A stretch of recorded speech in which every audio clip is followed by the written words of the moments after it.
কিছু ছেড়ে দেবে ভালোবাসার জন্য।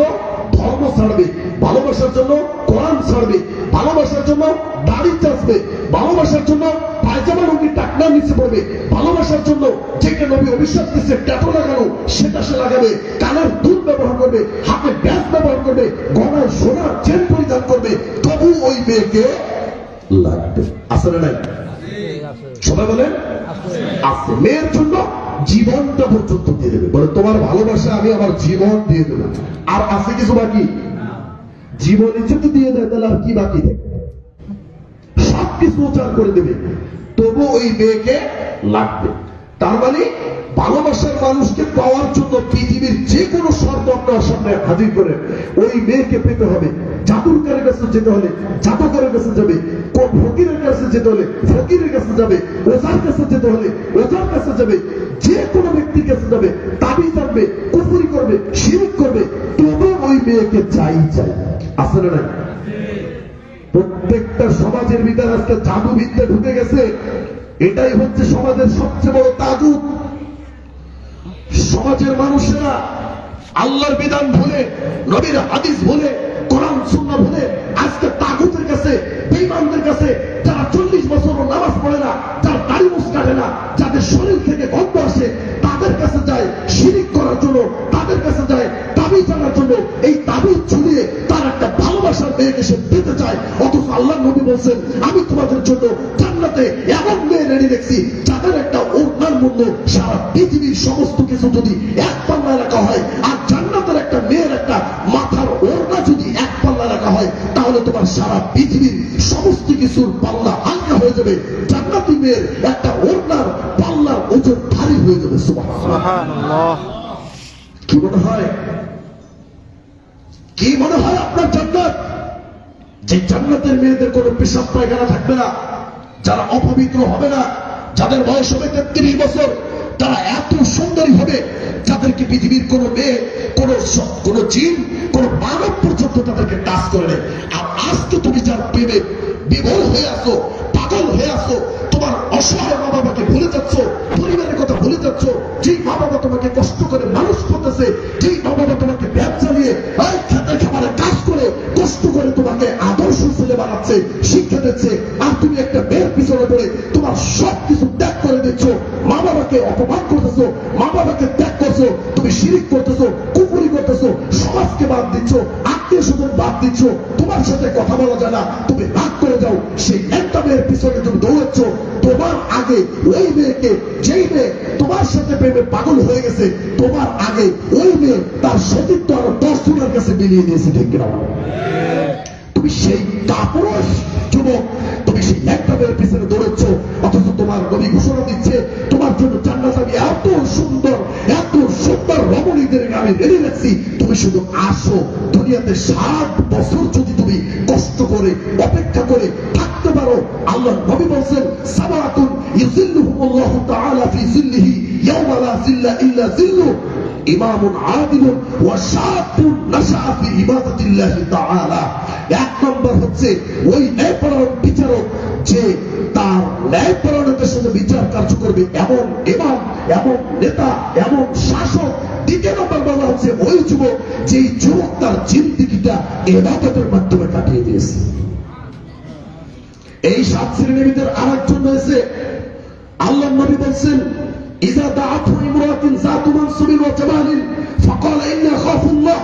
ওই 7 শ্রেণীর ভিতরে একজন ব্যক্তি হচ্ছে, যেই সুন্দরী নারী, সম্ভ্রান্ত বংশের নারী তোমাকে খারাপ কাজের জন্য ডাকবে, আর ওই সময় যদি তুমি যুবক বলতে পারো ইন্নী আখাফুল্লাহ, তুমি শুনে রাখো কাল কিয়ামতের মাঠে যখন কোনো ছায়া থাকবে না, কোনো আশ্রয়দাতা থাকবে না, কোনো সাহায্যকারী থাকবে না, কোনো পরিত্রাণকারী থাকবে না, সেই সময় কঠিন দিনে বিচারের মাঠে যখন মানুষ পাপের কারণে তাদের পাপ অনুযায়ী ঘামের ভিতর জর্জরিত হয়ে থাকবে, তাদের পায়ের গলা পর্যন্ত, হাঁটু পর্যন্ত, কোমর পর্যন্ত, কাঁধ পর্যন্ত, গলা পর্যন্ত মানুষের পানিতে গরমে তারা সেই ক্লান্ত পরিশ্রান্ত হয়ে থাকবে।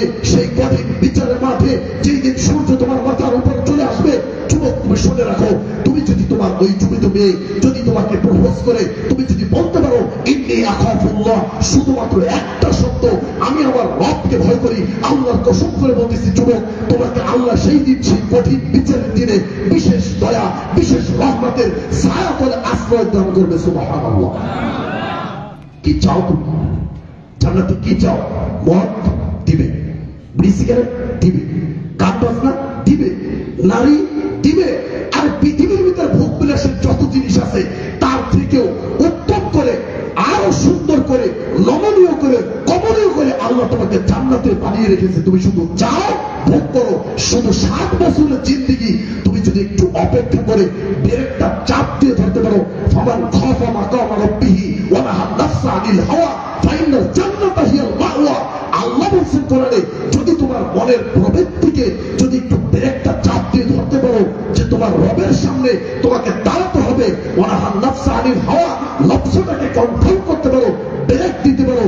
একজন ড্রাইভার যেভাবে যদি ব্রেক দেয়, যদি তার গাড়িতে ব্রেক দেয়, অ্যাক্সিডেন্ট থেকে, দুর্ঘটনা থেকে, ক্ষতি থেকে সে বেঁচে যায়, তুমিও যদি তোমার মন যা চায় তার থেকে যদি তুমি নিজেকে বিরত রাখতে পারো, ব্রেক দিতে পারো, আমি কসম করে বলতেছি, আল্লাহ বলতেছেন ফাইনাল জান্নাত হিয়াল মাওয়া, তোমার থাকার জায়গা, তুমি যেখানে বসবাস করবে, পরকালে তুমি যেখানে থাকবে, সেটা আমি তোমার জন্য জান্নাত হিসাবে নির্ধারণ করে দিলাম। সুবহানাল্লাহ।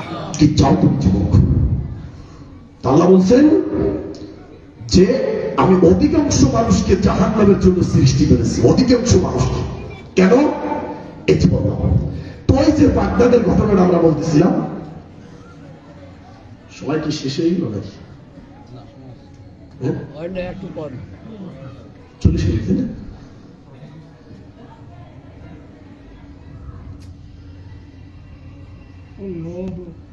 আচ্ছা, পরে দেবেন, এটা আলোচনা শেষ করে একটু, ঠিক আছে?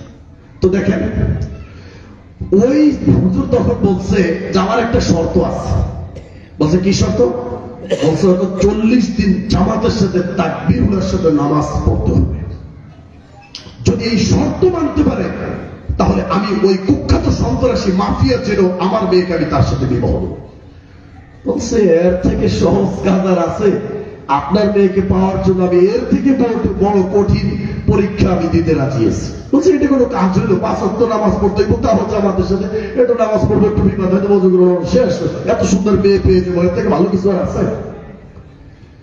40 দিন জামাতের সাথে নামাজ পড়ার পরে ওই ব্যক্তির অবস্থা এমন হয়েছে, যেদিন 40 দিন শেষ হয়ে যায়, আস্তে করে চলে আসছে যুবক, হুজুর আমাকে ক্ষমা করে দিন। 40 দিনের ভিতর তার দাড়ি বড় হয়ে গেছে, 40 দিনের ভিতর তার লেবাস পরিবর্তন হয়ে গেছে, 40 দিনের ভিতর তার সব অন্যায় অপকর্ম থেকে সে ফিরে আসছে, সব কিছু ত্যাগ করেছে। হুজুরের কাছে এসে বলছে, হুজুর চোখ দিয়ে গড় গড় করে পানি বের হয়ে গেছে, হুজুর আমাকে ক্ষমা করে দিন, আমি যা কিছু করেছি আমি ভুল করেছি, আমি ক্ষমা চাই, আমি আপনার মেয়েকে বিবাহ করব না। হুজুর বলছে আমি এখন আমার মেয়েকে তোমার সাথে বিয়ে দেব। এজন্য আল্লাহ কোরআনের আয়াতটা, ইন্নাস সালাতা তানহা আনিল ফাহশাই ওয়াল মুনকার ওয়া লাযিকরুল্লাহি আকবার আল্লাহু ইয়ালামু মা তাসনাউন। আল্লাহ বলছেন ইন্নাস সালাতা তানহা আনিল ফাহশাই ওয়াল মুনকার, সালাত নামাজ এমন একটা দেওয়াল, তোমার অন্ধকার জগতের মাফিয়ার সেই মাফিয়া চক্রের সামনে যদি সালাতটার দেওয়ালটা তুমি দাগ করিয়ে দিতে পারো, ওই দেওয়াল টপকিয়ে তোমাকে কখনোই সালাত অন্যায় কাজে নিতে পারবে। যদি সালাত নামক দেওয়ালটা তুমি প্রাচীনটা দাঁড় করতে পারো, 5 ওয়াক্ত যদি জামাতের সাথে এভাবে তুমি টার্গেট করে করে যদি তুমি সালাতটা পড়তে পারো, আল্লাহর কসম করে বলছি এমন কোন অন্যায় নেই যে অন্যায় এই সালাতের দেওয়াল টপকিয়ে তোমার কাছে আসবে। ঠিক নেই? তুমি পড়ো ওয়ালা যিকরুল্লাহি আকবার, আল্লাহর জিকির পৃথিবীর ভিতর সবচেয়ে বড়। আল্লাহু ইয়ালামু মা তাসনাউন। আল্লাহ বলতেছেন তুমি যে নামাজ না পড়ে, তুমি যে বাজারে ঘুরো, চার দোকানে থাকো, মেয়েদের পিছনে ঘুরো, আড্ডায় ঘুরো, বক্সের অনুষ্ঠানে থাকো, তুমি বিভিন্ন অন্যায় অপকর্মের অনুষ্ঠানে তুমি থাকো, 16 ডিসেম্বরের অনুষ্ঠানে নাচানাচি, 21 ফেব্রুয়ারির অনুষ্ঠানে নাচানাচি, 31 নাইটের অনুষ্ঠানে নাচানাচি, এই সমস্ত অনুষ্ঠানে তুমি থাকো, আল্লাহু ইয়ালামু মা তাসনাউন। শুনে রাখো আমি তোমার এমন একজন রব করব দেখি, সামিউম বাসীর, আমি সবকিছু শুনি, আমি সবকিছু দেখি, হিসাব আমি নেব সেটা বিচারের মাঠে।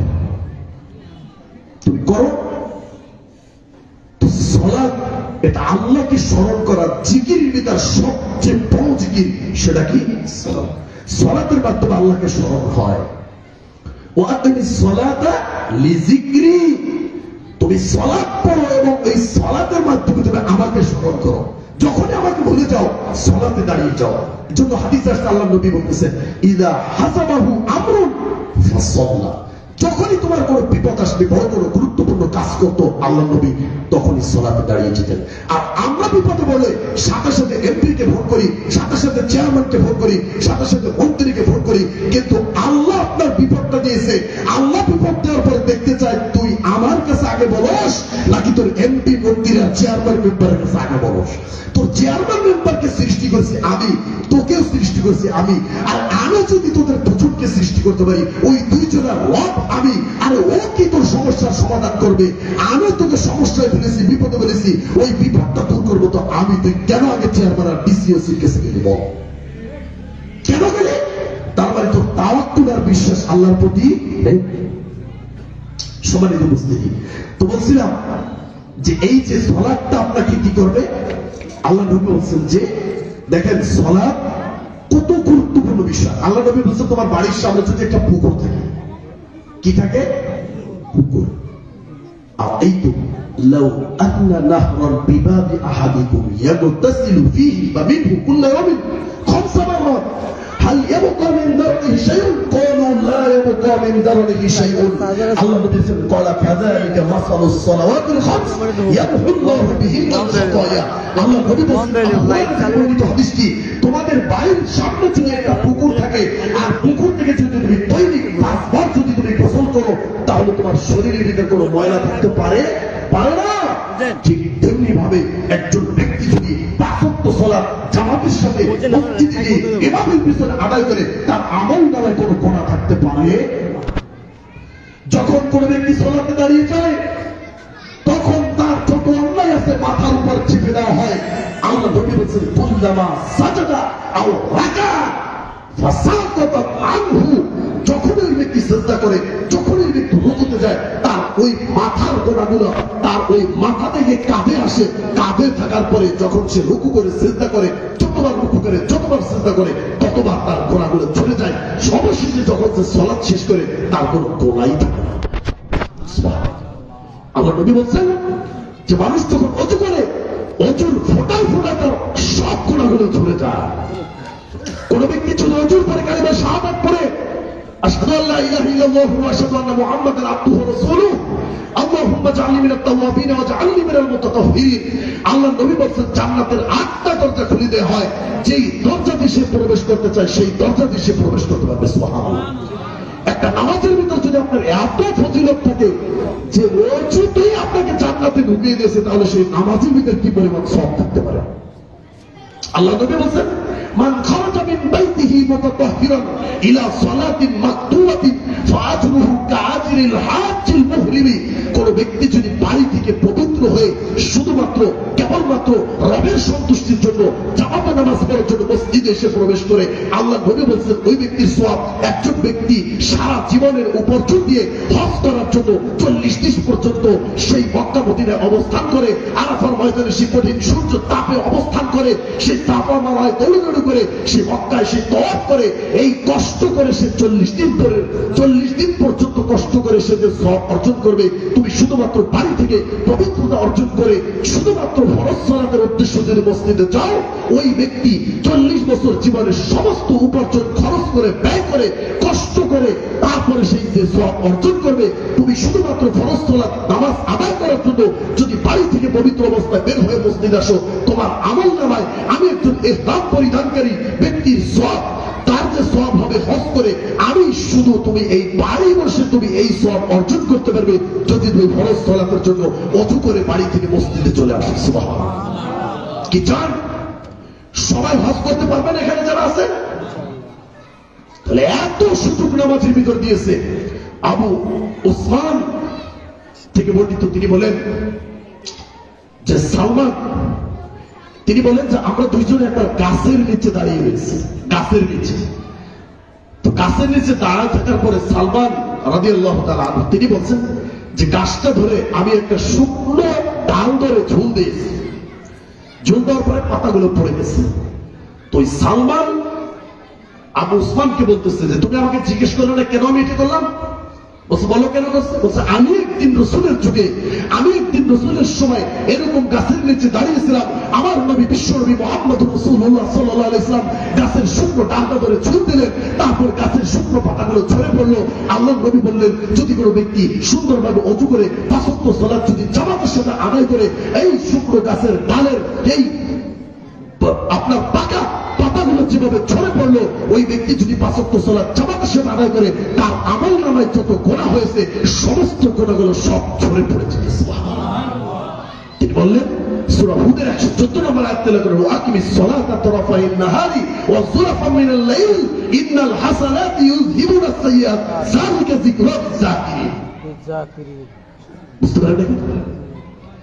এই হচ্ছে নামাজের ফজিলত। নামাজ সবাই পড়বেন না পড়বেন না? আরেকটা হাদিস শুনেন, বিশ্বনবীর মেরাজ হয়েছে আমাদের নবী মুহাম্মদুর রাসূলুল্লাহ সাল্লাল্লাহু আলাইহি ওয়াসাল্লাম। আনাস বিন মালিক থেকে হাদিসটি বর্ণিত, তিনি বলেন ফরিজাত আলান নবী সাল্লাল্লাহু আলাইহি ওয়াসাল্লাম as-সালাওয়াত, আল্লাহর নবীর উপর সালাতকে ফরজ করা হয়েছে উসরিয়া বিহি লাইলাতাম 50, মেরাজের রজনীতে আল্লাহর নবীর উপর 50 ওয়াক্ত সালাতকে ফরজ করা হয়েছে। সুম্মা নুকিসাত হাত্তা জুইলাত খামসা, অবশেষে কমাতে কমাতে কমাতে 5 ওয়াক্ত নামাজ আমাদের জন্য নির্ধারণ করা হয়েছে।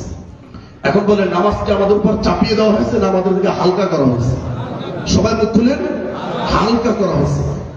আল্লাহ বলতেছে ওই নাদি মুনাদি ইয়া মুহাম্মদ ইন্নাহু লা ইউবাদদালুল কওলু লাদাইয়া, আমি রব্বুল আলামিন যে কথা বলেছি সেই কথার কোনো পরিবর্তন হবে না। ওয়া ইন্না লাকা বিহাদিহিল খামসিনা, তোমার উম্মত যদি এই 5 ওয়াক্ত সালাত ঠিকমতো জামাতের সাথে পড়তে পারে, আমি আল্লাহ তোমাকে সুসংবাদ শুনিয়ে দিচ্ছি, তোমার উম্মতকে জানিয়ে দাও আমি 50 ওয়াক্ত নামাজ জামাতের সাথে পড়লে যেই সওয়াব হবে, ওয়া ইন্না লাকা বিহাদিহিল খামসিনা, 50 ওয়াক্ত নামাজের সওয়াব আমি তার আমল নামায় লিখে দেব। সুবহানাল্লাহ। এখন বলেন যে এই হাদিস শুধু আমাদের জন্য, এটা মা বোনদের জন্য না। এই জন্য তো নামাজ পড়ে না, বাচ্চা কাচ্চা রান্না বান্না বুঝেন নাই, অনেক কাজ করবো তাদের বাড়িতে, এই জন্য তারা নামাজ পড়াবো। তোমাদেরকে করছো, এটা কি আমাদেরকে করছে? কেন ওই অস্ত্র তোমাদের অস্ত্র, ওগুলো আমাদের অস্ত্র, ওইগুলো আমাদের কাছে বললো না, এটা না। সম্মানিত উপস্থিতি, তো এইভাবে আলোচনা করতে গেলে, এতটুকু তাফসীর করতে গেলে অনেক সময় লাগবে। তো আমি যে তাফসীরটা করতে চেয়েছিলাম আজকে সেটা হচ্ছে যে উলাইকা কাল আনআম বাল হুম আদাল, উলাইকা হুমুল গাফিলুন। এই আয়াত আল্লাহ বলছেন যে আমি তাদের অন্তর দিয়েছি তারা বুঝে না, তাদেরকে চক্ষু দিয়েছি কিন্তু তারা দেখে না, তাদেরকে আমি কান দিয়েছি কিন্তু তারা শুনে না। আল্লাহ বলছেন উলাইকা কাল আনআম বাল হুম আদাল উলাইকা হুমুল গাফিলুন। সম্মানিত উপস্থিতি, সময় মনে হয় একেবারে শেষের দিকে। আমি আলোচনাটা এটা যদি শেষ না করি, আপনার আধা ঘন্টা আছে, আধা ঘন্টার ভিতরে পাবো ইনশাআল্লাহ। আপনারা একটু ধৈর্য ধরেন, এখন আলোচনাটা আরো মজা লাগবে। দেখেন যে আল্লাহ আমাদেরকে কেন পশু বলল, আর পশু বলেও যদি থামতো তাহলে মোটামুটি ধরে নিতাম যে আমরা পশু, কিন্তু বলছে পশুর চেয়েও কি আরো নিকৃষ্ট। কেন এটা বলতে পারবেন কেউ? বলেন তো কেন পশু কেন বললো? এবং পশু বলেও সেই রাস্তা ক্রস করে চলে গেছে বলে বাল হুম আদল। আদল আবার এমন শব্দ ব্যবহার করছে ইসমে তাফসীর সিগা, তার মানে পশুর যে কত নিকৃষ্ট এটা মাপার মতো করে যন্ত্র পৃথিবীতে আবিষ্কার হয়। বাল হুম আদল কেন কেন কেন পশুর চেয়ে নিকৃষ্ট? শুনেন, আল্লাহ এই আয়াতের শেষে বলছেন উলাইকা হুমুল গাফিলুন। আল্লাহ বলছেন শুধু একটাই কারণ, সেটা হচ্ছে কি গাফিল তারা। একজনকে দেখছেন নামাজ পড়ে না, কেন?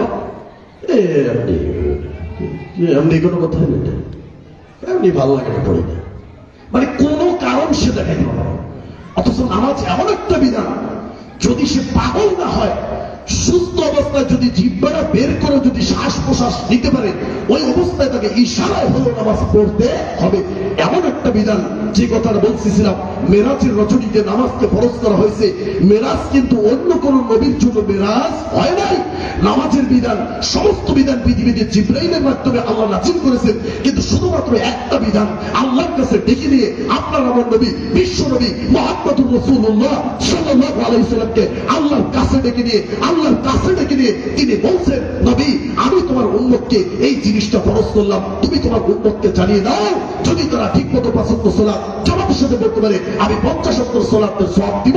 শুনে রাখেন, মেরাজ কিন্তু অন্য কোন নবীর জন্য হয় নাই। ১,২৪,০০০ পয়গম্বর পৃথিবীর বুকে আসছে, মুসা নবীর জন্য মেরাজ হয় নাই। ইব্রাহিম আলাইহিস সালাম আল্লাহর খলিল, তারপর তার জন্য মেরাজ হয় নাই। মেরাজ হয়েছে শুধুমাত্র আপনার নবী, আমার নবী, বিশ্ব নবী, মানবতার মুক্তির দূত মুহাম্মদুর রাসূলুল্লাহ সাল্লাল্লাহু আলাইহি ওয়াসাল্লাম। সেই মেরাজের নবীর উম্মত আমরা, সেই মেরাজের নবীর উম্মত আমরা। আর আমরা যদি নামাজ না পড়ি, তাহলে আমাদের থেকে হতভাগা, বেঈমান, অপদার্থ আর কেউ হতে পারে না। মেরাজের রাতে ডেকে নিয়ে বলছে, নবী আমি নামাজকে ফরজ করেছি, তোমার উম্মতকে জানিয়ে দাও।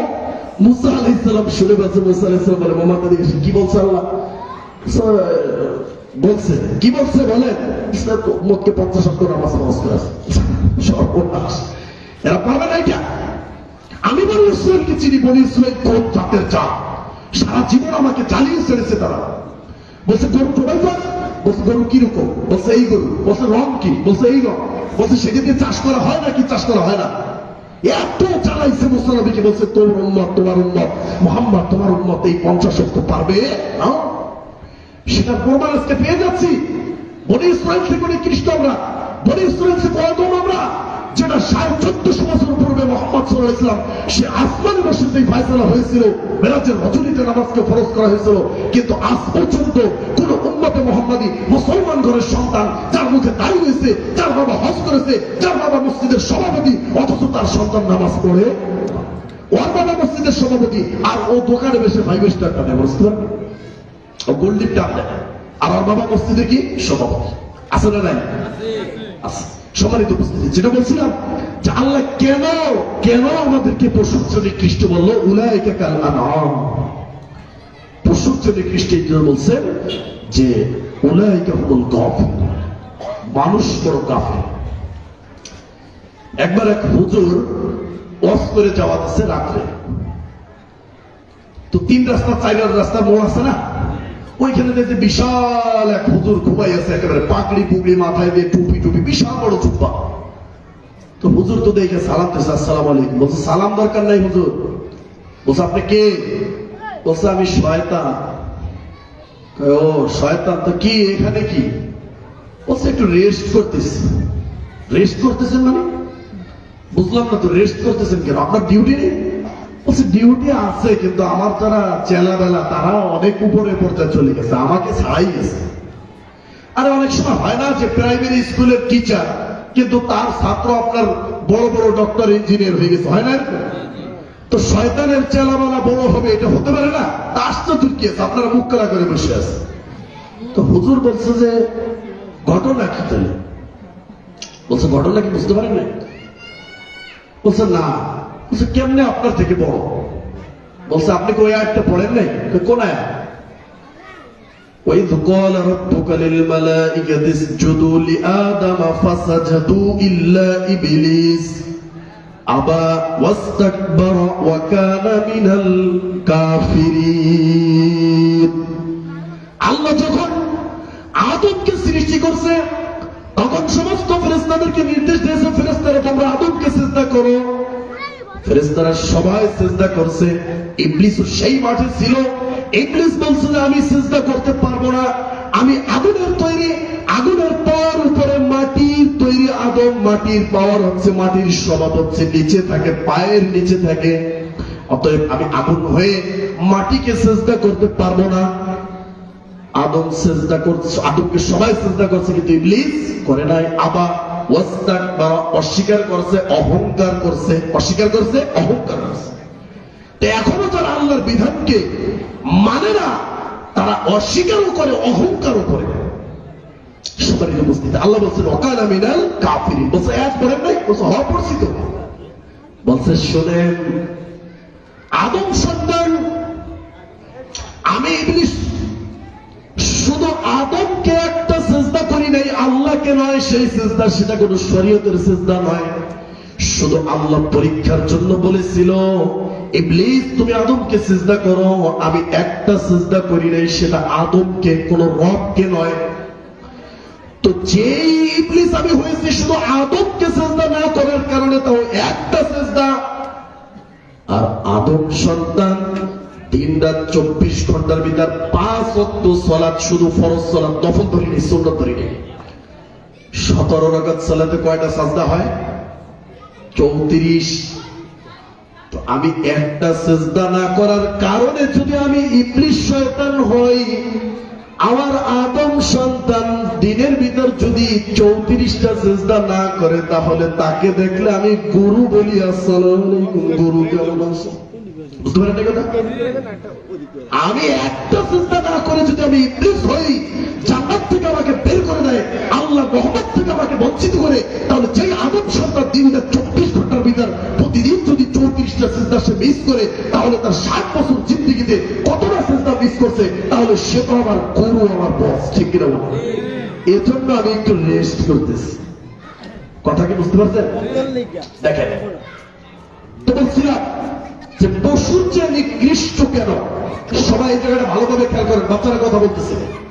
এই তাফসীর আপনি এখনো শুনেন নাই, আমি চ্যালেঞ্জ করে আপনাকে বললাম, আপনি শুনেন, আমি বলি আপনি শুনেন। 4টা কথা বলবো কেন আল্লাহ আমাদেরকে পশুর চেয়ে নিকৃষ্ট বলছে। যদি 5 মিনিট সময় বেশিও লাগে, আমি অনুরোধ করব কমিটির কাছে আগেই যে আমাকে 5 মিনিট সময় দিয়ে, যদি এই তাফসীরটা শেষ করতে না পারি, অনুরোধ করলাম, যদি দেয় তাহলে শেষ করবো, না দিলে সমস্যা নেই, সবাই লাগতে পারে। এজন্য সবাইকে অনুরোধ করবো, কেউ ভাইরা মনোযোগ দিয়ে শুনবেন কেন আল্লাহ এই আদম সন্তানকে পশুর জন্য নিকৃষ্ট বলছে, কেন বলছে। এর 4টা কারণ বলবো। 1 নম্বর, يسبح لله ما في السماوات وما في الأرض وهو العزيز الحكيم وإن من شيء إلا يسبح بحمده ولكن لا تفقهون تسبيحهم إنه كان حليما غفورا। অর্থাৎ এই পৃথিবীতে আসমান এবং জমিনের নিচে, আসমানে যারা আছে, জমিনে যারা আছে, সারা আসমানবাসী, সারা জমিনবাসী কাকে সিজদা করে? আল্লাহকে। পশুর চেয়ে নিকৃষ্ট কেন? আমি 4টা কারণ বলবো। 1 নম্বর বললাম যে সারা পৃথিবীবাসী এবং সারা আসমানবাসী, জমিনবাসী সবাই কাকে সিজদা করে? রবকে সিজদা করে। যারা এই মাইক, গ্লাস, এখানে যা বলেন, জড় বস্তু, জড় পদার্থ যা আছে সবকিছু ইউসাব্বিহু লিল্লাহি মা, মান বলে না, মা, এটা মান যদি বলতো তাহলে জাবিল উকুল হইতো আর কি, শুধু মানুষ বুঝাইতো। কিন্তু মা এমন একটা শব্দ বলছে, গায়রে জাবিল উকুল, যারা আলেম তারা বুঝতে পারে। মানে যত জড় বস্তু যা কিছু আপনার দু চোখে আপনি দেখতে পান, সব কিছু কাকে, কার হুকুম পালন করে? রবের হুকুম পালন করে, রবকে সিজদা করে। শুধুমাত্র মানুষ রবের ইবাদত করে, মানুষ বাদে। আর বাতাস, বাতাসের ইবাদতই হচ্ছে যে আমার বান্দা, আমার মুমিন মুত্তাকি বান্দা যখন গরম লাগবে, তার গেঞ্জিটা খুলে যখন জানলার সামনে দাঁড়িয়ে, তুই তাকে হাওয়া দিয়ে ভরে দিবি, তার কলিজাটা ঠান্ডা করে দিবি। এইটা হলো বাতাসের ইবাদত। পানি, কক্সবাজার যাবে আমার বান্দা ঘুরতে, তার পায়ে মাটি লাগবে, ওই নদীর পাশে গিয়ে তুমি দাঁড়াবে, ওই নদীর পানির স্রোতটা তোমার পাটা কি করবে? ধুয়ে পরিষ্কার করে দেবে। আবার তুমি যখন বেইমানি করবে, ওই পানি আমি তোমার উপর চেপে দিয়ে, তোমার ঘর বাড়ি তোমার উপর দিয়ে চেপে দিয়ে, ওই পানি নামক বন্ধ দিয়ে আমি তোমাকে ধ্বংস করে দেব, যখন তুমি আমার নাফরমানি করবে। অতএব আদম সন্তান এমন একটা জাতি, লাকাদ খালাকনাল ইনসানা ফি আহসানি তাকওয়িম ফি আইয়ি সূরাতিন মা শাআ রাক্কাবাক। আল্লাহ যেমনি চেয়েছে তেমনি আমাদেরকে কি করছে, বানিয়েছে। ইয়া আইয়ুহাল ইনসান মা গাররাকা বিরাব্বিকাল কারীম আল্লাযী খালাকাকা ফাসাওয়াকা ফাআদালাক। আল্লাহ আপনাকে সৃষ্টি করেছেন এবং আপনাকে সুন্দরভাবে গঠন দিয়েছে। আচ্ছা, যদি এমন হতো যে চোখটা এত বড় বড় 5 কেজি চোখ, তাহলে কেমন হতো? যদি আপনার কান দুটি এত বড় বড় হতো, যদি মানুষ আপনার 3.5 হাত কিন্তু হাত যদি হতো 14 হাত, তাহলে কেমন হতো? যদি পা দুটা যদি আপনার যদি 20 ফিট লম্বা হতো, তাহলে কেমন হতো? আল্লাহ বলছেন কি, আল্লাযী খালাকাকা ফাসাওয়াকা ফাআদালাক। সুন্দর গঠনে, সুন্দরভাবে, সুসামঞ্জস্যভাবে আমি তোমাকে সৃষ্টি করেছি। তাহলে এই মানুষ একমাত্র পৃথিবীর ভিতর এমন মানুষ যে মানুষ বাদে পৃথিবীর সব কিছু তার রবের ইবাদত করে, অথচ মানুষকে সৃষ্টি করা হয়েছে রবের ইবাদত করার জন্য। বাকি সব কিছু সেবা দেবে কাকে? মানুষকে। আগুন, মানুষ যখন খাবারের জন্য খোদার যন্ত্রণায় ছটফট করবে, চুলার উপর যখন মানুষ খাবার বসিয়ে দেবে, আগুন তুমি দাও দাও করে চালিয়ে আমার বান্দাকে খাবারটা গরম করে তুমি গরম খাবার, টাটকা খাবার তুমি তার গালে ঢুকিয়ে দেবে। বুঝতে পারেন কথা? সব কিছু আমরা আলমারি শোকেজের ভিতর আমরা কাঠ কাটি, গাছ দিয়ে লাকড়ি বানাই, বিভিন্ন আলমারি শোকেজ তৈরি করি। গাছ যদি কথা বলতো যে তুই নাফরমান, তুই বেঈমান, আমি আল্লাহর হুকুম পালন করি, আমি তোর করাতে কাটবো না, পৃথিবীর কোন শক্তি ছিল না। আল্লাহ যদি নির্দেশ করতো যে করাতের কোন ক্ষমতা ছিল না। ইব্রাহিম নবীকে আগুনের ভিতর ফেলা হয়েছে, আগুনকে বলা হয়েছে কুন নারু কুনি বারদাও ওয়া সালামান আলা ইব্রাহিম। হে আগুন, তুমি শান্ত হয়ে যাও, তুমি শীতল হয়ে যাও। আমার নবী ইব্রাহিমকে তুমি আগুন একটা পশম পোড়ানোর তোমার কোন ক্ষমতা নেই। আগুনের পোড়ানোর ক্ষমতা নেই। আগুনকে আল্লাহ অর্ডার দিলে পোড়াইতে পারবে, ঠিক কিনা বলো? অতএব সারা পৃথিবীর সমস্ত মানুষকে সৃষ্টি করা হয়েছে আল্লাহকে চেষ্টা করার জন্য, আল্লাহর ইবাদত করার জন্য, আর অন্যান্য সবকিছুকে বানানো হয়েছে মানুষের সেবার জন্য। অথচ মানুষ এত নিকৃষ্ট, মানুষ গাছের কাছে গিয়ে কি করে? মান্নত মানে সেজদা করে, পাথরের পূজা করে, গাছের পূজা করে, আরো বিভিন্ন জায়গায় চেষ্টা করে, বিভিন্ন জিনিসের পূজা করে। অথচ মানুষকে বলা হয়েছে তুমি মসজিদে একমাত্র শুধুমাত্র তোমার রবের কাছে চেষ্টা করবে। আর যে মানুষকে সৃষ্টি করা হয়েছে রবের ইবাদত করার জন্য, সেই মানুষ যখন আপনার পাথরের কাছে যায়, আর ওই গাছের কাছে যায়, কুমিরের কাছে যায়, মাছের কাছে যায়, বিভিন্ন দরগা খানকায় যায়, তাহলে বুঝতে হবে ওইখানে কোন দিন কোন শুকুর, কুকুর, বানর বা অন্যান্য যত সৃষ্টি রয়েছে কোনদিন দেখবেন না আপনার বাজারে গিয়েছে বা আপনার গাছের কাছে গিয়েছে বা অমুক জায়গায় গিয়েছে। আরে যেই পাথরের কাছে মানুষ চেষ্টা করে, ওই পাথরের উপর কুকুরে পেশাব করে বাসিয়ে দেয়, ঠিক কিনা? কথা বুঝতে পারেন? যেই গাছের কাছে গিয়ে মানুষ চেষ্টা করে, সেই গাছের গোড়ায় গিয়ে কুকুরে পেশাব ডেলিভারি দেয়, ঠিক কিনা বলে? আর কুকুরে সব জায়গায় ডেলিভারি দেয় না। আপনি আমি যেভাবে মসজিদেও সেজদা দেই, মন্দিরেও সেজদা দেই, মাজারেও দেই, সব জায়গায় দেই, গাছের গোড়া দেই, মাছের কাছেও দেই, কিন্তু কুকুর এমন একটা প্রাণী, কুকুর পেশাব করার আগে, ডেলিভারি দেওয়ার আগে জায়গাটা টেস্ট করে যে নরম কিনা, গাছ কিনা, পাথর কিনা। সব জায়গায় কুকুর ডেলিভারি দেয় না, কিন্তু একমাত্র মানুষ সে সব জায়গায় যেতে পারে। এজন্য আল্লাহ কোরআনে বলছে উলাইকা কাল আনআম বাল হুম আদল।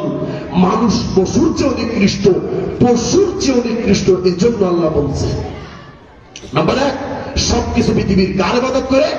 আল্লাহ। শুধুমাত্র মানুষ এত বড় নাফরমান, মানুষ আমার বিধানের কোনো তোয়াক্কা করে না। 2, আল্লাহ কোরআনে সূরা রহমান একটা আয়াত বলছেন, ইয়া মাশারাল জিন্নি ওয়াল ইনসি ইসতাতাতুম আন তানফুযু মিন আকতারিস সামাওয়াতি ওয়াল আরদি ফানফুযু লা তানফুযুনা ইল্লা বিসুলতান। আল্লাহ বলছেন দুনিয়ার জিন এবং মানুষ তোমরা শুনে রাখো, যদি একটা কাজ তোমরা করতে পারো, আমি রব তোমাদেরকে কথা দিচ্ছি, জিন্দেগিতে তোমার নামাজ, রোজা, হজ, যাকাত, দান, সদকা, পর্দা কিচ্ছু তোমার দরকার নেই, শুধু একটা কাজ তুমি করে দেখাবে। কি কাজ? আমার আসমান জমিনের যে এরিয়া রয়েছে, সীমানা রয়েছে, এই সীমানার বাহিরে তুমি চলে যাও, তাহলে তোমার জিন্দেগিতে কোনো নামাজ, রোজা, হজ, যাকাত করতে হবে। আল্লাহ বলছেন সীমানার বাহিরেও যদি তুমি যেতে চাও, তাও তুমি আমার তৌফিক, আমার শক্তি, আমার সাহায্য ছাড়া তুমি যেতে পারবে। সীমানার বাহিরে গেলে আমার সাহায্য নিয়ে যেতে হবে। অতএব যদি তুমি আমার সীমানায় থাকো, আমার জমিনের নিচে, আমার আসমানের ছাদের নিচে যদি তুমি বসবাস করো, আমার গাছের অক্সিজেন যদি তুমি ভোগ করো, আমার দেওয়া পানি থেকে যদি তুমি পান করে তুমি তোমার পিপাসা মিটাও, আমার দেওয়ার জিন থেকে, জমি থেকে, ক্ষেত থেকে তুমি যদি উপভোগ, উপকার তুমি পেয়ে থাকো, তাহলে আমাকে দিনে রাত 24 ঘন্টায় মাত্র 5 বার কে বান্দা তুমি আমাকে একটা হাজিরা দাও, রব আমি তোমার বান্দা, আমি তোমার কাছে এসেছি, ইয়া রব্বুল আলামিন, সুবহান রাব্বিয়াল আ'লা, সুবহান রাব্বিয়াল আযীম। তুমি যাও, তাহলে সারা পৃথিবীর সব কিছু ইবাদত করে কার? রবের। শুধুমাত্র মানুষ করে। সারা পৃথিবীর সব কিছু সবাই হুকুম পালন করে কার? রবের। এই মাইকটার কোনো সাহস নেই যে ও বলবে যে আমি সাউন্ড দেব না, কিন্তু আল্লাহ যদি ওকে বলে যে তুই সাউন্ড দিবি না, ও দিতে পারবে না। কিন্তু ওই মাইকটাকে আমার কাছে ব্যবহারের জন্য আল্লাহ অনুভব করে দিয়েছে। বুঝতে পারছেন কথা? তাহলে পৃথিবীর সব কিছু আইন মানে কার? আল্লাহ। একমাত্র মানুষ এমন একটা সৃষ্টি, সে আল্লাহর আইন মানে না। একটা কুকুরকে যদি বলেন যে হ্যাঁ কুকুর তুই ই কর, বর্তমান আওয়ামী লীগ সরকার, তুই এই রাস্তার ডাইন দিক দিয়ে হাঁটবি, এখন কিন্তু ইউনূস সরকার ক্ষমতায়, অতএব তুই সাবধানে হাঁটিস, রাস্তার ডাইন দিয়ে হাঁটবি, বামে চলবি না। কুকুর কি বলবে? এটা আইনবে না। বুঝতে পারেন কথা? কুকুর এত বড়, দেখেন যে আপনারা এই আইনটাকে ঘেউ ঘেউ করে উড়িয়ে দেবেন। আল্লাহর বিধানটা কেমন বিধান দেখেন, যে পৃথিবীর বিধানের কাছে আল্লাহর বিধানটা কত নিখুঁত এবং কত বিশাল। একটা উদাহরণ দিয়ে দেখেন, অনেক জায়গায় দেখবেন যে বিড়ি খাওয়া বা ধূমপান করা নিষেধ, আছে না নাই? এরকম সাইনবোর্ড। যারা বিড়ি খান তারা একটু কথা বলেন, আছে না নাই? ওই দেখো যারা কথা বলতেছে তাদেরকে আবার বিড়ি খান বললেন না, খবরদার। আমি বলছি যারা বিড়ি খান তারা একটু বলেন যে এরকম সাইনবোর্ড আছে না নাই? আছে। তো ওইখানে লেখা যে এখানে ধূমপান নিষেধ, অথচ যারাই বিড়ি খায় তারা আর কোন জায়গা না পাইলে গিয়ে দেখবেন যে ওই জায়গাটাই দিয়ে কি করে বিড়িটা ধরায়, আর ওই দিকে টান মেরে ধোঁয়াটা এরকম ছাড়ে।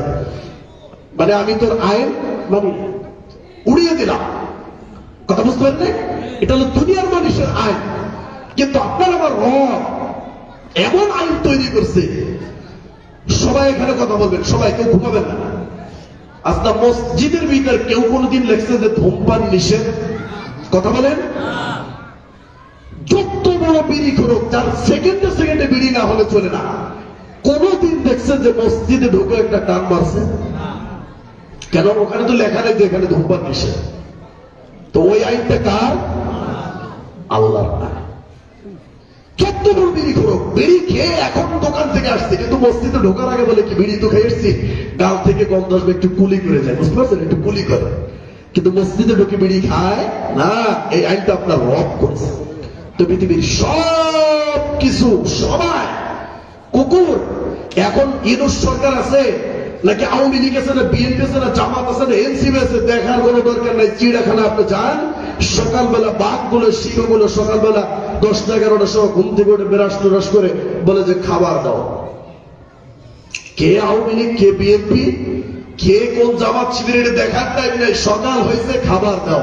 তাহলে কুকুরগুলো আপনার সুন্দরভাবে চিড়িয়াখানায় বসে খাবার পাচ্ছে, তাই না?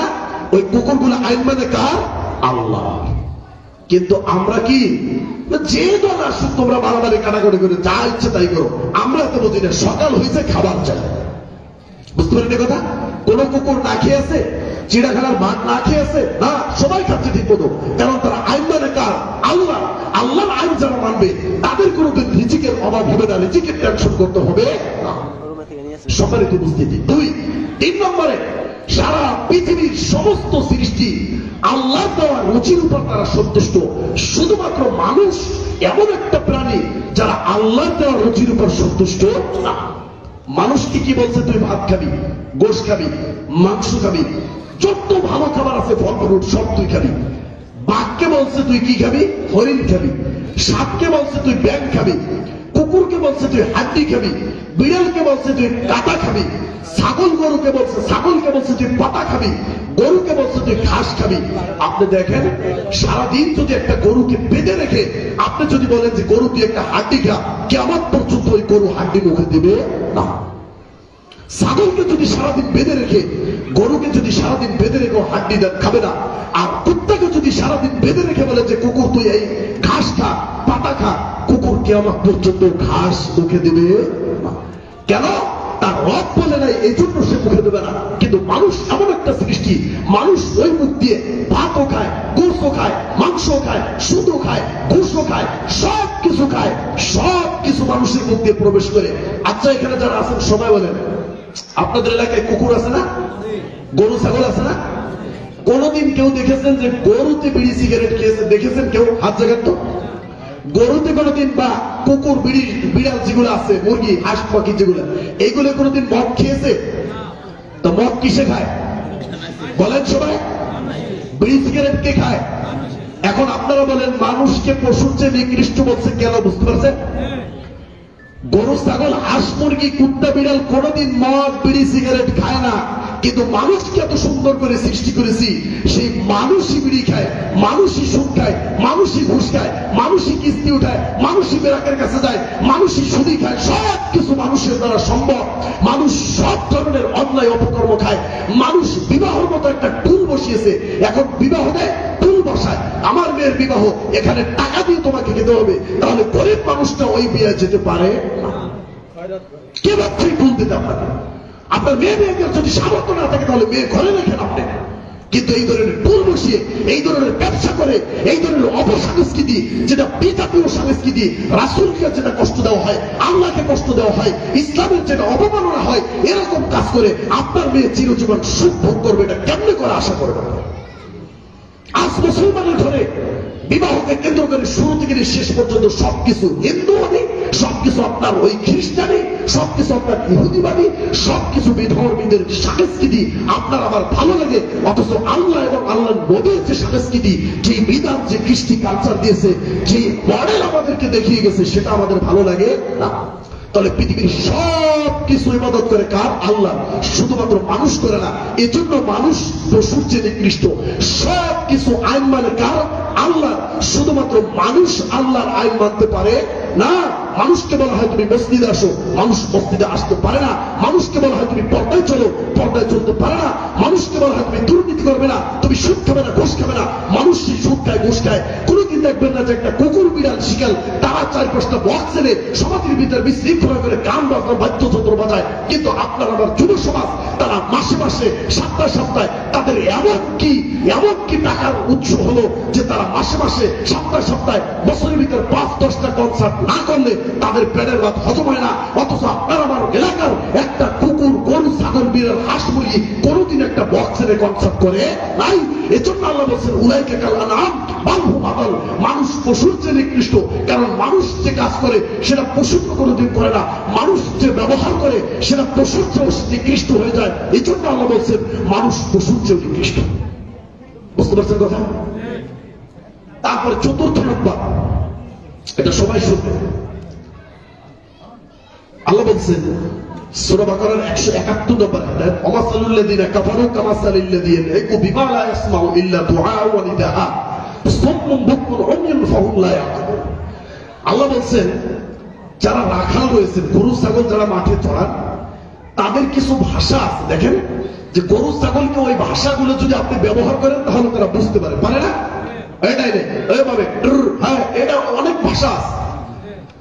তো আল্লাহ বলছেন যারা কাফের, যারা ইসলাম থেকে বিমুখ, যারা রাসূলের হাদিস থেকে বিমুখ, যারা কোরআন সুন্নাহ থেকে বিমুখ, তাদের উদাহরণ দিয়ে ওই পশুর সাথে তুলনা করছে। যেই পশুকে হাত ডাক ছাড়া, হাম্বা ছাড়া ডাক না রাখলে তারা বুঝতে পারে না, এমন পশুর সাথে তারা আল্লাহ উদাহরণ দিয়ে বুঝিয়েছে কি একটা উদাহরণ দিই। ধরেন একটা গরু একটা ক্ষেতের ভিতরে গেল, আমি যদি বলি এই গরু ওই ক্ষেতের ভিতর যাবি না, আপনি বলেন গরুতে কোনোদিন শুনবে? ছাগলের কান সারাদিন বইলা একেবারে বইলা ফেলাবেন যে ওই ক্ষেতের ভিতর যাওয়া যাবে না, সাইডে দেওয়ার সাথে সাথে বলবে যে ও সাথে সাথে আবার যাবে ওই ক্ষেতের ভিতর। কিন্তু একটা বাচ্চা 10 বছরের বাচ্চা, তাকে বললেন যে এই বাবু ওই ক্ষেতের ভিতর যাওয়া যাবে না, আচ্ছা ওই বাচ্চাটাকে যাবে? যদি যাও তাহলে মাইর হবে, যাবে বলেন? যাবে না, কারণ আগে মাইরের ভয় দেখেছে। আচ্ছা বলেন গরুর কান আছে, ওই বাচ্চারও কান আছে, গরুর চোখ আছে, বাচ্চারও চোখ আছে, গরুরও একটা জীবন আছে, বাচ্চারও জীবন আছে, মানুষেরও জীবন আছে। তো গরুর যা যা আছে ওরও তাই আছে। তো গরুটা কিছুই ডাক দিলাম শুনতে পেল না, শুনলো না, সে ক্ষেতের ভিতরে ঢুকে গেল। কিন্তু বাচ্চাটাকে ডাক দিলাম, বাচ্চাটা শুনলো, বুঝলো, মাইরের ভয় করলো, তাই বাচ্চাটা ওই ক্ষেতের ভিতরে গেল না। যদি ক্ষেতের ভিতর যাইতো তাহলে তার জরিমানা হতো, তাহলে তার শাস্তি হতো, মাইর হতো। ঠিক তেমনি ভাবে গরুটা যখনই ওই আইনকে লঙ্ঘন করে ক্ষেতের ভিতর যাবে, ওই গরুর মানুষকে জরিমানা হবে, গরুর শাস্তি দেওয়া হবে। কেন তুই গেলি? ওই কৃষক 2-4 পিটনি দেবে না? দিবে। তাহলে গরুটা কিন্তু তার ভাষা বুঝতে পারে না। ঠিক তেমনি ভাবে আপনার আমার এলাকায় প্রত্যেকটা মসজিদে 5 ওয়াক্ত সালাতের জন্য মুয়াজ্জিন সাহেব ডাক দিয়ে আপনাকে আমাকে স্মরণ করে দেয়, হাইয়া আলাস সালাহ, হাইয়া আলাল ফালাহ, সালাতের দিকে আসো, কল্যাণের দিকে আসো। এই ডাক যখন আপনার কানে যাবে, আপনি যদি দোকানে থাকেন, মার্কেটে থাকেন, যে অবস্থায় যেখানে খেতে থাকেন, কৃষকের কাজ করেন, মিলে আছেন, ফ্যাক্টরিতে আছেন, ব্যবসার দোকানে বসে আছেন, যে অবস্থায় আছেন, এই ডাক আপনার কানে যাওয়ার সাথে সাথে যদি আপনি মসজিদে চলে আসতে পারেন, আপনি ওই পশুর চেয়ে উত্তম হবেন, উৎকৃষ্ট হবেন। আর ওই ডাক শোনার পরে যদি আপনি মসজিদে না আসেন, ব্যবসায় থেকে যান, তাসের আড্ডায় থেকে যান, লুডুর আড্ডায় থেকে যান, ওই আপনার নেশার আড্ডায় থেকে যান, চায়ের দোকানে থেকে যান, তাহলে আপনি ওই পশুকে ডাক দিলে যেভাবে শুনে নাই ক্ষেতের ভিতরে ঢুকে গেছে, আপনাকেও হাইয়া আলাস সালাহ, হাইয়া আলাল ফালাহর মাধ্যমে ডাকা হয়েছে, আপনি আসেন নাই, তাহলে আপনাকে তুলনা করা হয়েছে কার সাথে? ওই পশুর সাথে। তাহলে যেই ব্যক্তি ডাক শুনে মসজিদে আসলো, সে হলো প্রকৃত মানুষ, সে হলো ঈমানদার, সে হলো মুত্তাকি, সে হলো পরেজগার, সে হলো আল্লাহর নবীর উম্মত। আর আপনি যে ডাক শুনে আসলেন না, আল্লাহ কোরআনের ভিতরে বলছেন মা সালাকাকুম ফি সাকর ক্বালু লাম নাকু মিনাল মুসাল্লিন। বিচার মাঠে জিজ্ঞেস করা হবে, তোমাকে কোরআন দেওয়া হয়েছে, মুহাম্মাদের মতো তোমাকে নবী দেওয়া হয়েছে, ইসলাম ধর্মের মতো শ্রেষ্ঠ ধর্ম তোমাকে দেওয়া হয়েছে, তোমার জন্য মসজিদ বানানো হয়েছে, তোমার জন্য মুয়াজ্জিন রেখে দেওয়া হয়েছে, তোমার জন্য ইমাম রেখে দেওয়া হয়েছে, তারপরে তুমি নামাজ পড়ো না কেন? কেন কি জন্য তুমি আজকে উম্মতে মুহাম্মাদী হয়ে জাহান্নামে প্রবেশ করলো? শুধুমাত্র একটা উত্তর দেওয়া হবে, ক্বালু লাম নাকু মিনাল মুসাল্লিন। আমার ভাইরা নামাজ পড়েছে, আমার ভাইরা চার দোকানে ছিল, চাঁদের মাথায় টুপি ছিল, পাঞ্জাবি ছিল, তারা মসজিদে চলে গেছে, কিন্তু আমি মসজিদে যাই নাই, মালিকের ডাক শুনে আমি মসজিদে যেতে পারি নাই, এই জন্য আমি আজকে সাকর নামক জাহান্নামে প্রবেশ করেছি। এক কথা ছেড়ে দেব 2 মিনিটে। সারা পৃথিবীর দিকে তাকিয়ে দেখুন, গরু কৃষক যখন পালে পালে জমিনে চাষ করার জন্য নিয়ে যায়, ঘাস খাওয়ানোর জন্য নিয়ে যায়, ছাগলগুলো, গরুগুলো, হাঁসগুলো, মুরগিগুলো সারাদিন চলাচল করে, কিন্তু মাগরিবের সময় দেখবেন যে গরু আস্তে করে মালিকের ঠিকানায়, মালিকের দরজায় চলে আসে। কুকুরটা সারাদিন ঘেউ ঘেউ করে, কিন্তু সন্ধ্যাবেলা মালিকের দরজায় চলে আসে। এই বাচ্চারা কথা বলে না ভাইয়া। বিড়ালটা সারাদিন হাঁটাহাঁটি করে, সন্ধ্যাবেলা মালিকের দরজায় চলে আসে। হাঁস মুরগিগুলো সারাদিন আপনার খাবার খোটা খড় খেয়ে বেড়ায়, কিন্তু সন্ধ্যাবেলা মালিকের দরজায় চলে আসে। প্রিয় ভাইরা আমার, আপনার আমার 40 বছর, 50 বছর, 60 বছর হয়ে গেল, এখন পর্যন্ত আমরা মালিকের দরজাটা জিততে পারলাম না। এই জন্য আল্লাহ বলছেন উলাইকা কাল আনআম বাল হুম আদল উলাইকা হুমুল গাফিলুন। মানুষ পশুর চেয়ে নিকৃষ্ট, কারণ পশু দিন শেষে মালিকের দরজা চেনে, হাঁস মুরগি দিন শেষে তার থাকার জায়গা চেনে, সব কিছু মালিকের দরজা চিনল। কিন্তু আমি তোকে আশরাফুল মাখলুকাত করে সৃষ্টি করেছি, বান্দা ও আমার উম্মতে মুহাম্মাদী, তুই 40 বছর 50 বছর হয়ে গেল, আজ পর্যন্ত তুই মালিকের দরজা মসজিদটা চিনতে পারলি না। এই জন্য আল্লাহ বলছেন উলাইকা কাল আনআম বাল হুম আদল উলাইকা হুমুল গাফিলুন। মানুষ বড় নাফরমান, মানুষ বড় বেঈমান, মানুষ বড় অকৃতজ্ঞ, মানুষ পশুর চেয়েও নিকৃষ্ট। উলাইকা কাল আনআম, কারণ তারা কাফের, তারা ফজরের সময় ঘুমিয়ে থাকে, তারা এশারের সময় নামাজে যায় না, তারা গল্প গুজব করে, তারা গান বাজনা বাদ্যযন্ত্র নেশা খেল তামাশা লুডু তাস জুয়া বিভিন্ন ধরনের অপকর্মের সাথে জড়িত থেকে তারা নামাজ নামক এই নিয়ামত থেকে, যে নামাজ আপনাকে আল্লাহ নবী বলছেন সল্লু খামসাকুম তাদখুলুল জান্নাতা রাব্বাকুম, তুমি যদি পাঁচ ওয়াক্ত সালাত জামাতের সাথে পড়তে পারো, তাদখুলুল জান্নাতা রাব্বাকুম, তুমি তোমার রবের জান্নাতে প্রবেশ করবে। সুবহানাল্লাহ। কি চান আপনি? দুনিয়ার জীবন 60 বছরের জিন্দেগি, এই জিন্দেগিতে আপনার কি হবে? অতএব এখনো সময় আছে বন্ধু। আমরা বললাম যে আল্লাহ মানুষকে পশুর চেয়ে নিকৃষ্ট কেন বললাম? 4টা কারণ বলছি। সারা পৃথিবীর সবকিছু ইবাদত করে কার? আল্লাহ। একমাত্র মানুষ, সমস্ত মানুষ আল্লাহর ইবাদত করে না। 2, সারা পৃথিবীর সমস্ত মানুষ হুকুম পালন করে কার? আল্লাহ। শুধুমাত্র মানুষ, সমস্ত মানুষ আল্লাহর হুকুম পালন করে না, এজন্য মানুষ পশুর চেয়ে নিকৃষ্ট। 3 নম্বর বললাম, সারা পৃথিবীর সব সৃষ্টি আল্লাহর দেওয়া রিজিকের উপর তারা সন্তুষ্ট। আল্লাহ যেই রিজিক তার জন্য নির্ধারণ করছে সেটাকে সে সন্তুষ্ট, একমাত্র মানুষ তার দেওয়া রিজিকের উপর সন্তুষ্ট না। 3 নম্বর বললাম, সারা পৃথিবীর সব সৃষ্টি দিন শেষে মালিকের দরজা চিনে, কিন্তু একমাত্র মানুষ তার মালিকের দরজা চিনতে পারে না। এজন্য আল্লাহ বলছেন উলাইকা কাল আনআম বাল হুম আদল, মানুষ পশুর চেয়ে নিকৃষ্ট, পশুর চেয়ে নিকৃষ্ট, পশুর চেয়ে নিকৃষ্ট। উলাইকা কাল আনআম, কারণ তারা পশুর মতো, পশুর চেয়ে নিকৃষ্ট। বাল হুম আদল উলাইকা হুমুল গাফিলুন, কারণ তারা কাফের। সম্মানিত ভাইরা আমার, এই আলোচনা শোনার পরে আজকের পর থেকে যদি আপনার নামাজ যদি ছুটে যায়, যদি আপনি মালিকের দরজা না চিনেন, মৃত্যুর আগ পর্যন্ত আপনি আর ওই মালিকের দরজায় যেতে পারবেন না। অতএব এখানে কোন ধর্মের নয়, আমরা সবাই, আমরা আমাদের ধর্মের নাম কি? ইসলাম। আমাদের কিতাব গ্রন্থের নাম কি? আল কোরআনুল কারীম। আমাদের নবী মুহাম্মদ রাসূলুল্লাহ সাল্লাল্লাহু আলাইহি সাল্লাম। আমরা মুসলিম ধর্মের মানুষ, আমরা মুসলিম, আমরা মুমিন, আমরা মুত্তাকি। আমাদের সংবিধান আল কোরআন। অতএব আমরা আমাদের জীবনকে এখনই পরিবর্তন করি, মালিকের দরজা চিনি, মালিকের দরজা, মালিকের পায়ে সিজদা দেন। ইবলিস যদি একটা সিজদা না দেওয়ার কারণে যদি ইবলিস শয়তান হয়, আপনি আমি দিনটা 24 ঘন্টায় 34টা সিজদা করি না, তাহলে ইবলিস শয়তান থেকে বড় শয়তান আপনি আমি হয়ে রয়েছি।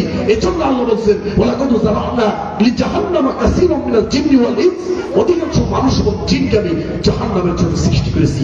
অতএব সবাইকে বিনীতভাবে অনুরোধ জানাচ্ছি, 5 ওয়াক্ত সালাত জামাতের সাথে, মা বোন যারা রয়েছেন তারা পর্দায় থাকবেন, স্বামীর সেবা করবেন, সন্তান লালন পালন করবেন।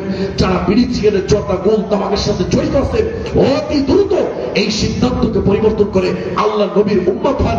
কোন ইতিহাসবিদ দেখাইতে পারবে না একজন সাহাবী কোনদিন ধূমপান করেছে, একটা হাদিস দেখাইতে পারবে না। অতএব ধূমপান পরিহার করুন। যাদের দাড়ি আছে দাড়ি ছেড়ে দেন। আপনি মুসলিম, আপনার সবচেয়ে সৌন্দর্য আপনার দাড়ি। মা বোনদেরকে পর্দায় রাখবেন, বাড়িতে আপনি পুরুষত্বর পরিচয় দেবেন, মা বোনদেরকে পর্দায় রাখবেন, 5 ওয়াক্ত নামাজ পড়বেন, দাড়ি রাখবেন, পায়জামা লুঙ্গি আপনি টাকনার উপরে পড়বেন। যুবক ভাইয়ের আমার, ইসলামের ছায়াতলে থাকবেন।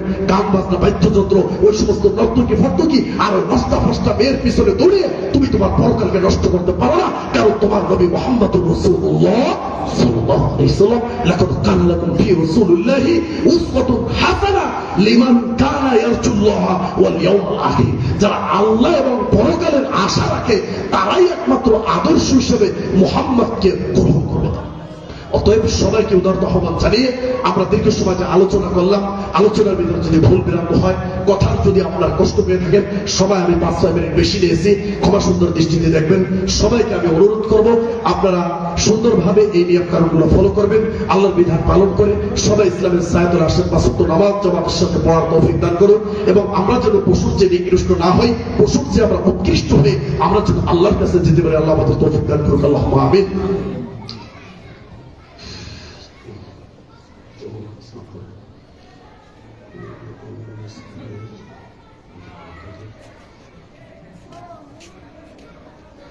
একটা প্রশ্ন করেছে যে যারা নিজেদের এলাকার মসজিদ ছেড়ে অন্য কোথাও দূরে গিয়ে জুমার নামাজ পড়েন, তাদের ব্যাপারে ইসলাম কি বলে?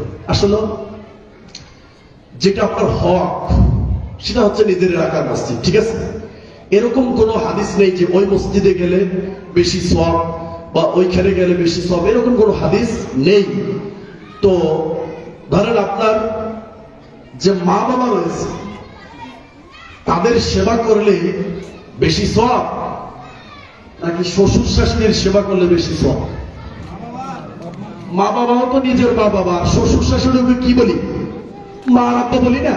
তো শ্বশুর শাশুড়ি তারাও মা বাবা আর নিজের মা বাবা এরা কি সমান? বুঝতে পারছেন উদাহরণটা? অতএব নিজের মা বাবা এটা তো নিজের মা বাবা, এটা তো হক আলাদাই। আর শ্বশুর শাশুড়ি তারাও মা বাবা, তাদের হক আলাদা। অতএব নিজেদের এলাকার মসজিদটা এটাই সবচেয়ে প্রাধান্য পাবে, এটাই গুরুত্ব, এটা আমাদের নিজেদের মা বাবার মতো মনে করতে হবে। আর দূরে আমরা যেটা যাই এটা হলো আত্মীয় বলে গেলেন, শ্বশুর বাড়ি, বুঝতে পারছেন কথা? শ্বশুর শাশুড়ি যেভাবে মা বাবা ওইটাও আপনাদের ওইভাবে মা বাবার মতো, তো ওটাও মা বাবা, তাদের সম্মান ওইভাবেই করবেন। কিন্তু নিজেদের এলাকার মসজিদের হক বেশি, এখানেই পড়তে হবে, এটাই ইসলাম, এটাই সঠিক। এবং এই ব্যাপারে হাদিস রয়েছে যে অন্য কোথাও গিয়ে পড়লে সব বেশি বা এই ধরনের এটা কিছু না। কিন্তু এমনি যদি শ্বশুর বাড়ি কেউ যায় তাহলে কি সমস্যা আছে? মারবেন তাকে ধরে না, এটা না, যাকে ভুল বুঝবেন না।